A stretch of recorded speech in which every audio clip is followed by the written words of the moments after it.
नवापूर तालुक्यातील धडधड्या येथे दुकानावर सकाळी 11 वाजेच्या सुमारास ऑर्डर घेत असलेल्या युवकावर चाकूने प्राणघातक हल्ला झाल्याची घटना घडली। कृणाल गोसावी नामक युवक गोपाल वेपर्स नवापूर येथे ऑर्डर घेण्याचं काम करतो। जुन्या किरकोळ बाजारातून कमलेश गोसावी, विशाल गोसावी, सुमित गोसावी, अक्षय बंजारा अशी 4 ते 5 मुलांनी कुणाल याच्या छातीवर धारदार चाकूने वार करण्याचा प्रयत्न केला। कुणाल यांनी हात आडवा घालून व धक्का देऊन जीव वाचवला, मात्र या हल्ल्यात त्यांच्या पायाला चाकू लागून 2 टाके पडले आहेत। या प्रकरणी नवापूर पोलीस ठाण्यात BNS कलम अन्वये गुन्हा दाखल करण्यात आला आहे।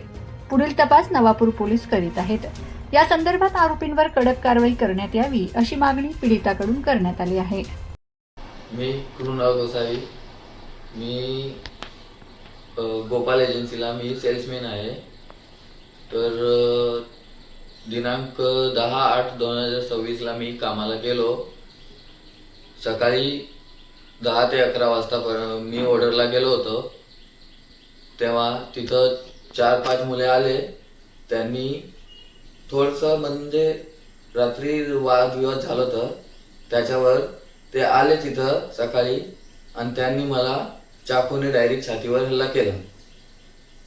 पण मी ते हल्ला वाचवलं आणि तिकडनं त्यांना धक्का मारून पळालो। मी पळालो, मग पळत पळत त्यांनी 4-5 वार केले माझ्यावर, पण एक वार त्यांच्या पायावर लागून गेला मला।